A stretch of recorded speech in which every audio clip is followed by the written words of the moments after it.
اس نے ایک مدد تو یہ کی کہ اپنے ایک آدمی کو یہ کہہ کر اس ہندو ساہوکار کے گاؤں بھیج دیا کہ اس کے مکان کو اچھی طرح دیکھ کر آئے اور اندر کی جتنی باتیں معلوم کی جا سکتی ہیں معلوم کرے۔ یہ دیبا کا جاسوس تھا، اسے جس کام کے لیے بھیجا جا رہا تھا اس کا اسے تجربہ تھا، وہ جانتا تھا اسے کیا معلوم کرنا ہے اور کس طرح معلوم کرنا ہے، اور وہ یہ بھی جانتا تھا کہ یہ معلومات کس مقصد کے لیے درکار ہیں۔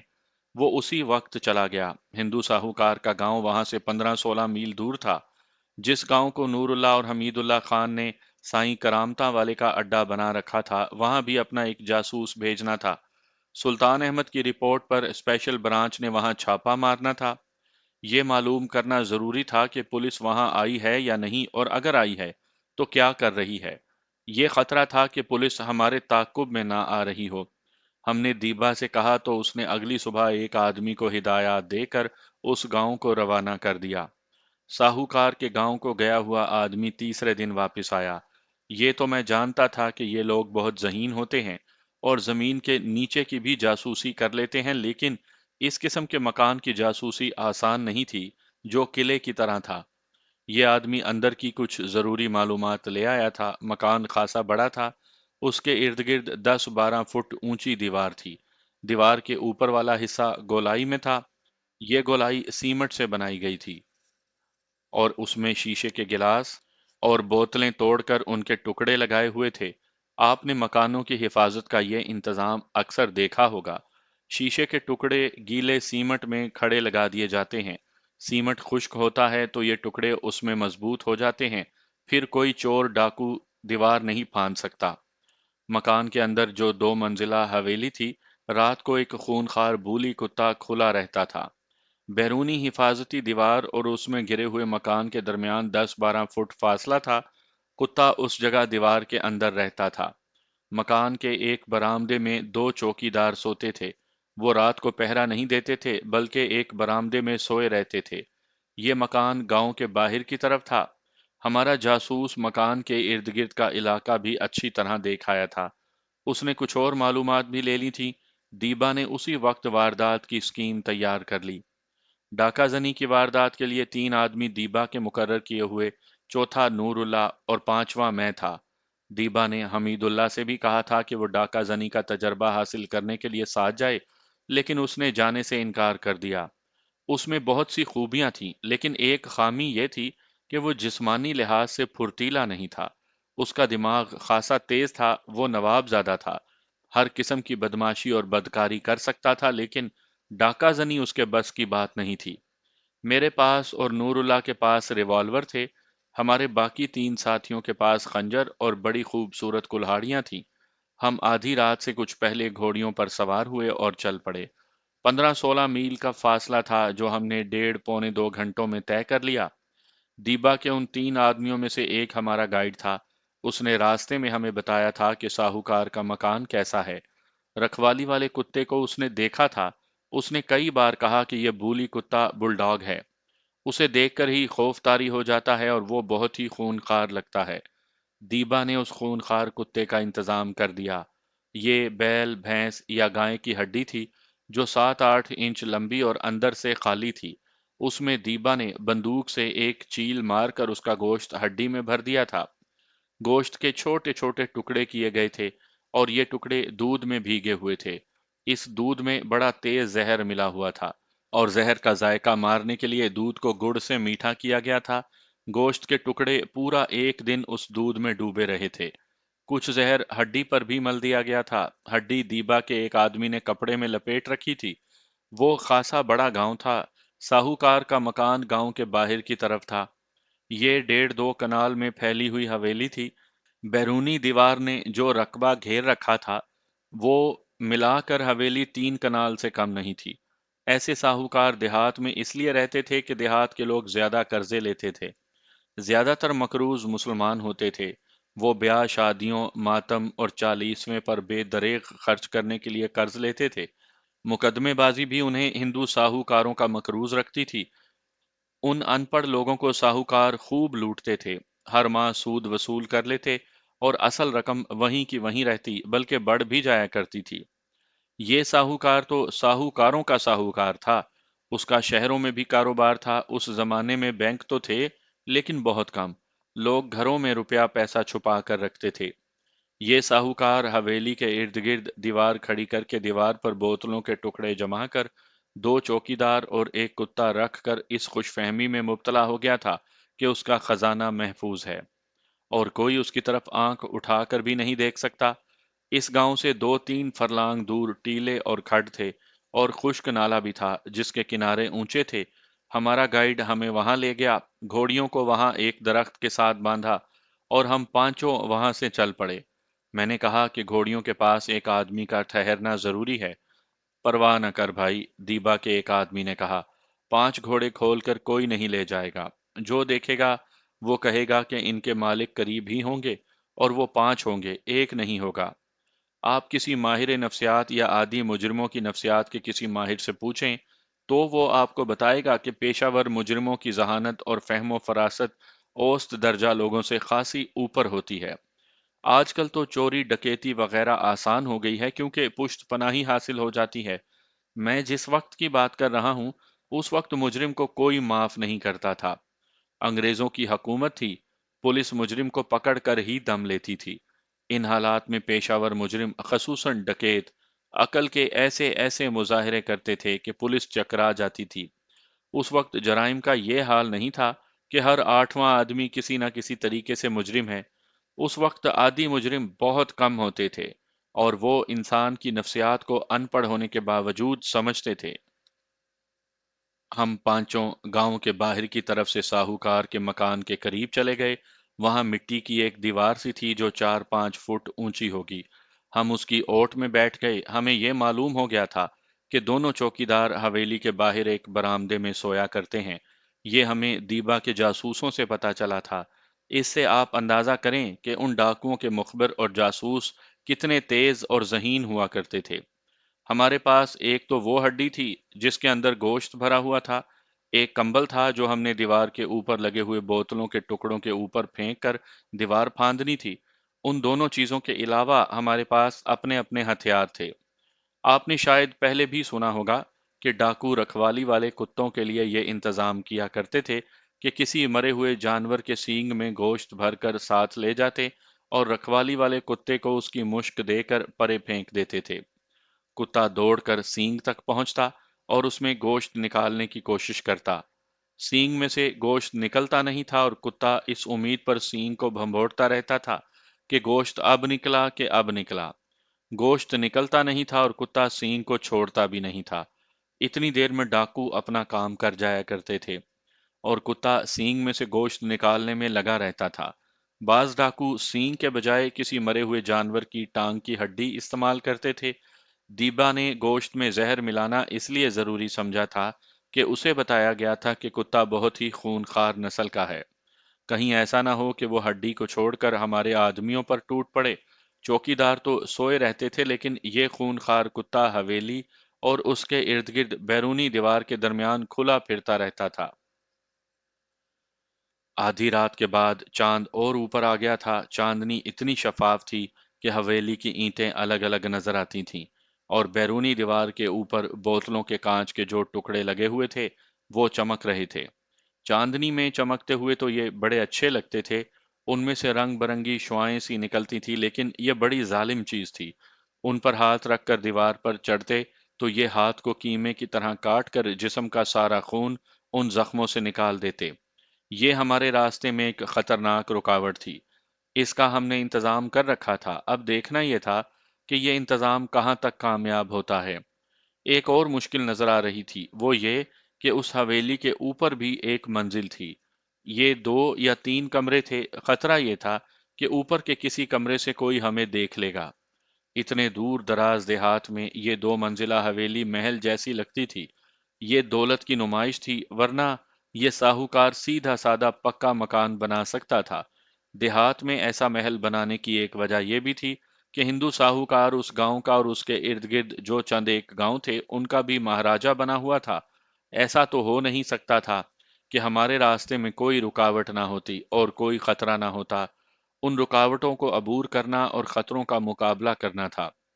ہمارے پاس جو کمبل تھا وہ خاصا موٹا اور لمبا تھا۔ ہم نے اسے چوڑائی کے رخ طے کیا، کرتے کرتے یہ تقریباً 3 فٹ لمبا اور 3 فٹ چوڑا رہ گیا، اور یہ اچھی خاصی گدی بن گئی۔ چوکیدار جس طرف سوئے ہوئے تھے، ہم اس کے بالمقابل والی دیوار کے قریب چلے گئے۔ وہاں سے یہ ذرا سی سہولت مل گئی کہ چاند دوسری طرف ہونے کی وجہ سے اس طرف دیوار کا سایہ تھا۔ اس زمانے میں آدمیوں کے قد خاصے لمبے ہوتے تھے۔ 6 فٹ قد تو ایک عام سی بات تھی۔ میرے ساتھیوں کے قد تقریباً اتنے اتنے ہی تھے۔ میرا قد ان سے 1.5-2 انچ زیادہ ہی ہوگا۔ میں دیوار کے ساتھ پیٹھ لگا کر کھڑا ہو گیا اور اپنے دونوں ہاتھوں کی انگلیاں ایک دوسرے میں پھنسا کر ہاتھ اپنی ناف کے قریب رکھے۔ نور اللہ نے کہا کہ وہ پہلے اوپر جائے گا۔ اس نے طے کیا ہوا کمبل اپنے سر پر رکھا، زہریلے گوشت والی ہڈی ہاتھ میں لی اور ایک پاؤں میرے جڑے ہوئے ہاتھوں پر رکھ کر اوپر اٹھا۔ اس نے اپنا دوسرا پاؤں میرے کندھے پر رکھا، اس کا سر دیوار کے اوپر تک پہنچ گیا۔ اس نے سر پر رکھا ہوا کمبل دیوار پر لگے ہوئے بوتلوں کے ٹکڑوں پر رکھ دیا۔ وہ ذرا اوپر اٹھا، اسے یہ دیکھنا تھا کہ کتا کہاں ہے۔ بعد میں اس نے بتایا کہ اسے کتا نظر نہیں آ رہا تھا، وہ کہیں بیٹھا یا سویا ہوا ہوگا۔ یہ ضروری نہیں تھا کہ کتا ساری رات حویلی کے ارد گرد گھومتا پھرتا ہی رہتا۔ رکھوالی والے کتے کہیں بیٹھ جائیں یا سو جائیں تو بھی وہ بے خبر نہیں ہوتے، ہلکی سی آواز پر بیدار ہو جاتے ہیں اور فوراً ادھر جاتے ہیں جدھر سے آواز آتی ہے۔ نور اللہ نے منہ سے بلی کی آواز نکالی۔ دوسری بار آواز نکالنے سے کتا جو کہیں پرے بیٹھا تھا اس طرف آ گیا۔ نور اللہ نے اسے دیکھتے ہی ہڈی اس کی طرف پھینک دی۔ کتے نے ہڈی کو سونگا اور اسے منہ میں لے لیا۔ نور اللہ ایک پاؤں میرے ہاتھوں پر اور دوسرا میرے کندھے پر رکھے ہوئے دیکھتا رہا۔ ہڈی میں گوشت کے ٹکڑے ڈھیلے سے ڈالے گئے تھے تاکہ یہ ذرا سی کوشش سے آہستہ آہستہ نکلتے رہیں اور کتے کے منہ میں جاتے رہیں۔ دیبا نے عقل مندی کا مظاہرہ کیا تھا۔ گوشت کا ایک ہی زہریلا ٹکڑا ابھی پھینکا جا سکتا تھا، کیونکہ خطرہ یہ تھا کہ کتا اسے سونگ کر چھوڑ دیتا۔ ہڈی ہر کتے کی مرغوب غذا ہوتی ہے، اسے اس کتے نے منہ میں لینا ہی تھا۔ ہڈی کے اوپر بھی زہر اور گڑ ملا ہوا تھا۔ اگر کتا گوشت نہ کھاتا تو ہڈی پر ملا ہوا زہر ہی اس کے لیے کافی تھا۔ بہرحال یہ اب کتے پر منحصر تھا کہ وہ کیا کرتا ہے۔ بعد میں نور اللہ نے بتایا کہ کتے نے ہڈی کا ایک سرا منہ میں لے کر چبانا شروع کیا۔ گوشت کے 2-4 ٹکڑے اس کے حلق سے اترے ہی گئے ہوں گے۔ زہر اتنا تیز تھا کہ کتا جو بڑے اشتیاق سے ہڈی منہ میں اچھال اچھال کر چبا رہا تھا، ڈھیلا سا پڑ گیا۔ 2-3 منٹ کے بعد اس کا منہ جھک گیا، اس کے منہ سے ہڈی گر پڑی۔ اس نے ایک بار پھر ہڈی کو سونگا اور اسے منہ میں لے لیا۔ اس کے ساتھ ہی وہ نڈھال سا ہو کر بیٹھ گیا۔ اس نے اٹھنے کی کوشش کی، آدھا سا اٹھا اور گر پڑا، پھر ایک طرف کو لڑک گیا۔ آ جاؤ بھائی، نور اللہ نے آہستہ سے کہا اور اوپر کو اٹھتے ہوئے بولا، کام ہو گیا ہے۔ نور اللہ کمبل کی گدی کے اوپر جا کر دیوار کے ساتھ اندرونی طرف لٹکا اور نیچے کود گیا۔ میرے باقی 3 ساتھی بھی باری باری میرے ہاتھوں اور کندھوں پر پاؤں رکھ کر نور اللہ کی طرح دیوار کے اندر اتر گئے۔ آخری آدمی کمبل کے گدے پر اس طرح پیٹ کے بل لیٹا رہا کہ اس کی ٹانگیں اندر کی طرف اور بازو باہر کی طرف تھے۔ میں نے اس کے دونوں ہاتھ پکڑے، پاؤں دیوار کے ساتھ جمائے اور اس طرح میں اتنا اوپر چڑھ گیا کہ میرے ہاتھ دیوار کے اوپر جا پہنچے۔ میرا ساتھی دوسری طرف اتر گیا۔ اس کے بعد میں کمبل کی گدی کے اوپر سے گزرتا دوسری طرف کود گیا۔ کمبل وہیں رہنے دیا، بوتلوں کے ٹکڑے کمبل کی گدی کے نیچے دبے رہے۔ ہم ایک دوسرے کے پیچھے حویلی کے ساتھ ساتھ دوسری طرف گئے۔ ادھر ایک برآمدہ تھا، دبے پاؤں آگے ہو کر دیکھا۔ 2 چارپائیوں پر 2 آدمی چادریں تانے گہری نیند سوئے ہوئے تھے۔ انہیں جگایا، چاندنی سیدھی ان پر پڑ رہی تھی۔ دونوں اٹھے، دونوں کے سامنے ایک ایک ریوالور تھا۔ سب سے پہلے ان کی نظر ریوالوروں پر ہی پڑی، پھر انہیں کلہاڑیاں نظر آئیں۔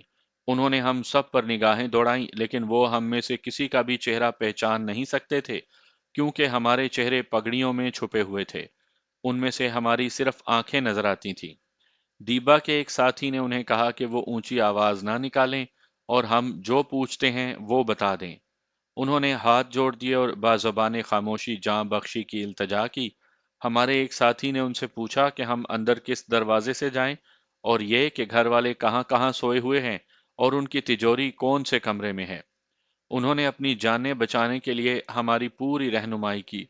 انہوں نے بتایا کہ تجوری لوہے کی بنی ہوئی ہے اور یہ ایک کمرے کی دیوار میں فٹ کی ہوئی ہے، صرف دروازہ نظر آتا ہے۔ ہم نے ان دونوں کے منہ ان کی ہی چادروں سے پٹیاں پھاڑ کر باندھ دیے، پھر ایک چارپائی کی ادوائن کاٹ کر دونوں کے ہاتھ ان کی پیٹھوں کے پیچھے بند کر کے باندھ دیے، پھر ان کے پاؤں بھی باندھ دیے۔ ہم حویلی کے ایک اور طرف چلے گئے، ایک کمرے کے دروازے پر دستک دی، اور ہم سب دروازے سے ہٹ کر ایک طرف ہو گئے۔ کچھ دیر انتظار کر کے دروازے پر پھر دستک دی۔ 1-2 منٹ کے بعد دروازہ کھلا اور ایک آدمی باہر آیا۔ اسے ہمارے ایک ساتھی نے دبوچ لیا۔ میں نے اسے ریوالور دکھا کر نالی اس کے سر کے ساتھ لگا دی اور اسے کہا کہ وہ چپ رہے، پھر اسے پوچھا کہ وہ کون ہے۔ وہ ان کا باورچی تھا اور رات کو باورچی خانے میں ہی سوتا تھا۔ اپنے سر کے ساتھ لگی ہوئی ریوالور کی نالی کو محسوس کرتے ہوئے اور 4 نقاب پوشوں کو دیکھ کر اس نے ہمیں ہر وہ بات بتائی جو اس سے ہم نے پوچھی۔ اب اگر میں تفصیل سے سنانا شروع کر دوں کہ ہم کس طرح کمروں میں داخل ہوئے، کس کس کو کس طرح جگایا، اور گھر کے ہر فرد کا رد عمل کیا تھا، اور ہم اس آہنی تجوری تک کس طرح پہنچے جو دیوار میں نصب تھی، اسے کس طرح کھلوایا، اس کا صفایا کیا، تو بات بہت لمبی ہو جائے گی، اور اس میں کوئی نئی بات بھی نہیں ہوگی۔ ایسی بہت سی کہانیاں آپ نے پڑھی اور سنی ہوں گی۔ میرے ساتھی ساہوکار کو جگا کر اور اس کے سینے پر پستول کی نالی رکھ کر اور اسے چمکتی ہوئی کلہاڑیاں دکھا کر اس کے ہاتھوں تجوری کھلوا چکے تھے۔ ہم نے 2 لالٹینیں اور ایک لیمپ جلا لیا تھا۔ میں نے ایک لالٹین اپنے ہاتھ میں لے لی اور ایک اور کمرے میں چلا گیا۔ میرے ساتھی شاید ایک غلطی کر رہے تھے۔ اس حویلی میں گھر کے کچھ اور افراد بھی تھے جو دوسرے کمروں میں تھے۔ ان کی طرف کوئی نہیں گیا تھا اور یہ بہت بڑا خطرہ تھا۔ گھر کا کوئی بھی آدمی چپکے سے باہر نکل جاتا اور گاؤں والوں کو مدد کے لیے اکٹھا کر سکتا تھا۔ میں اس خطرے کے پیش نظر ریوالور اور لالٹین اٹھائے دوسرے کمرے میں دیکھنے کے لیے چل پڑا تھا۔ میں ایک کمرے میں داخل ہوا۔ یہ کوئی بیٹھک یا ڈرائنگ روم کی قسم کا کوئی کمرہ تھا۔ فرش پر دری بچھی تھی، صوفہ نما کرسیاں تھیں اور کمرہ سجا سجایا تھا۔ میں اس کمرے میں دیکھ رہا تھا کہ میرے عقب سے آواز آئی، ریوالور پھینک دو۔ میں پیچھے کو مڑا، ادھر ایک دروازہ تھا۔ دروازے میں میری عمر کا ایک جوان آدمی 2 نالی بندوق کا بٹ کندھے سے لگائے اور نالیاں میری طرف کیے کھڑا تھا۔ اگر میں ریوالور سیدھا کر کے اس پر گولی چلاتا تو میرے ریوالور سے گولی نکلنے سے پہلے وہ مجھ پر یکے بعد دیگرے 2 کارتوس فائر کر سکتا تھا۔ میرا دماغ تیزی سے سوچنے لگا کہ میں کیا کروں۔ ایک ترکیب یہ ذہن میں آئی کہ ریوالور اس کی طرف پھینک دوں، اور اگر وہ ریوالور اٹھانے کے لیے جھکے تو میں چیتے کی طرح جھپٹ کر اس کے اوپر جا پڑوں، لیکن یقین نہیں تھا کہ وہ ریوالور اٹھانے کے لیے جھکے گا۔ خدا نے ایک اور سبب پیدا کر دیا۔ ایک جوان اور بڑی ہی حسین لڑکی جس کے چہرے پر خوف و ہراس تھا، اس آدمی کے ساتھ آن کھڑی ہوئی۔ اس کی آنکھوں میں آنسو تھے۔ اس آدمی نے ایک بار پھر کہا کہ ریوالور پھینک دو۔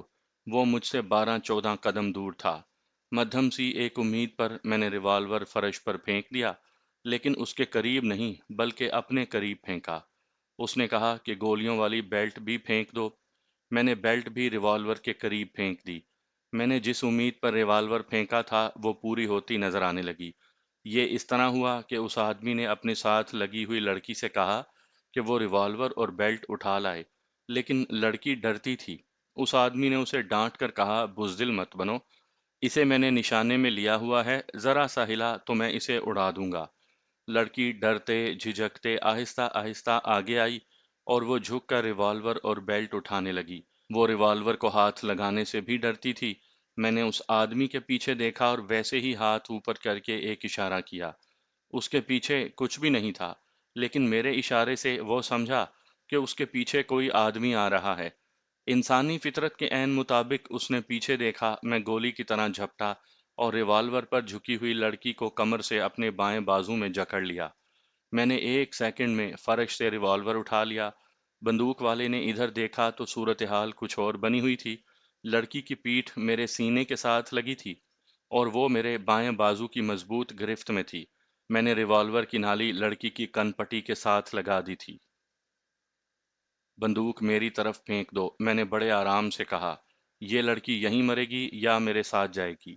وہ لڑاکا اور جنگجو نسل کا آدمی نہیں تھا، وہ ساہوکارا کرنے والا ہندو تھا، اور وہ پیسے کو ہی سب کچھ سمجھتا تھا۔ اس نے برخورداری سے بندوق میرے آگے پھینک دی اور ہندوؤں کی طرح ہاتھ جوڑ کر منتیں کرنے لگا کہ میں اس لڑکی کو چھوڑ دوں؟ یہ اس کی بیوی تھی اور صرف 4 مہینے پہلے ان کی شادی ہوئی تھی۔ اتنے میں نور اللہ مجھے ڈھونڈتا اس کمرے میں آیا۔ فوراً بعد ہمارا ایک اور ساتھی آ گیا۔ انہوں نے اپنا کام مکمل کر لیا تھا۔ ہمیں صرف نقد رقم اور زیورات کی ضرورت تھی، کوئی اور چیز یا کپڑے اٹھانے کی ضرورت نہیں تھی۔ نور اللہ نے مجھے کہا کہ باہر نکلو۔ اس نے بندوق اٹھا لی۔ میں نے لڑکی کو چھوڑا اور فرش پر پڑی ہوئی اپنی بیلٹ اٹھائی اور میں نور اللہ کے ساتھ باہر نکل گیا۔ میں نے اتنا دیکھا کہ اس کمرے میں ہمارا ایک اور ساتھی آ گیا تھا۔ ہم بیرونی دیوار والا آہنی گیٹ کھول کر باہر نکلے۔ نور اللہ نے ایک بوری سی اٹھا رکھی تھی۔ کہنے لگا کہ باقی ساتھی آ رہے ہیں، ہم گھوڑیوں تک چلتے ہیں۔ اس نے جو بوری اٹھا رکھی تھی وہ وزنی تھی۔ ایک طرف سے میں نے پکڑ لی اور ہم تیز تیز چلتے گئے۔ پیچھے دیکھا تو اپنے ساتھی نظر آئے۔ میں اور نور اللہ گھوڑیوں تک پہنچے، بوری ایک گھوڑی کی زین کے پیچھے باندھی اور ہم سوار ہو گئے۔ جب ہمارے باقی 3 ساتھی ہم تک پہنچے تو دیکھا کہ ان میں سے ایک نے ایک لڑکی کو کندھے پر اٹھا رکھا ہے۔ لڑکی تڑپ رہی تھی اور وہ روتی تھی۔ لڑکی کو زمین پر کھڑا کیا تو دیکھا یہ وہی لڑکی تھی جسے میں نے اپنی ڈھال بنایا تھا۔ اسے کیوں اٹھا لائے ہو؟ میں نے کہا۔ چھوڑ دو اسے۔ چپ رہو سکندر، نور اللہ نے مجھے کہا، یہ ان کا کام ہے، ان کے کام میں دخل نہ دو۔ میں چپ تو ہو گیا، لیکن میں نے تہیہ کر لیا کہ اس لڑکی کو دیبا کے پاس نہیں رہنے دوں گا اور اسے آزاد کر دوں گا۔ دیبا کے تینوں آدمی ہنس پڑے۔ میں گھوڑی سے اتر آیا۔ تمہارا یار شریف آدمی معلوم ہوتا ہے، ان میں سے ایک نے نور اللہ سے کہا۔ شاید ابھی تک اپنے آپ کو سی آئی ڈی کا سب انسپکٹر سمجھ رہا ہے، دوسرا بولا۔ ان کا تیسرا ساتھی لڑکی کو ایک گھوڑی کی طرف لے جانے لگا۔ وہ اسے گھسیٹ رہا تھا اور لڑکی رو رہی تھی۔ میرے دوستو، میں نے ان تینوں سے کہا، اگر استاد دیبا کے ساتھ میرا کوئی تعلق نہ ہوتا تو میں تمہیں بتاتا کہ لڑکی کو کس طرح لے جاتے ہو۔ لڑکی بیٹھ گئی، وہ آگے نہیں جاتی تھی۔ دیبا کے ایک آدمی نے لڑکی کے بال پکڑ کر اوپر کھینچا۔ میں آگے بڑھا اور اس آدمی کو زور سے دھکا دیا۔ وہ پیچھے جا پڑا۔ اٹھو، میں نے لڑکی سے کہا، مت ڈرو، اٹھو۔ میں نے اسے بازو سے پکڑ کر اٹھایا۔ وہ میرے منہ کی طرف دیکھنے لگی۔ میں تمہیں اپنے ساتھ رکھوں گا، میری موجودگی میں کوئی بھی تمہارے جسم کو ہاتھ نہیں لگائے گا۔ مجھے واپس کیوں نہیں بھیج دیتے؟ اس نے روتے ہوئے کہا۔ میں جو کہتا ہوں وہ کرو۔ میں نے مشفقانہ سے لہجے میں آہستہ سے کہا، میری زبان پر اعتبار کرو ورنہ یہ تمہیں مار دیں گے اور گھسیٹیں گے۔ لڑکی نے پہلے بھی سن لیا تھا کہ میں نے دیبا کے آدمیوں سے کہا تھا کہ لڑکی کو چھوڑ دو۔ وہ مجھے اپنا ہمدرد تو نہیں سمجھ سکتی تھی۔ میں ڈاکو تھا اور اس نے دیکھا تھا کہ میں نے کس طرح اس کے گھر میں اسے دبوچا اور اس کے خامن سے بندوق لے لی تھی۔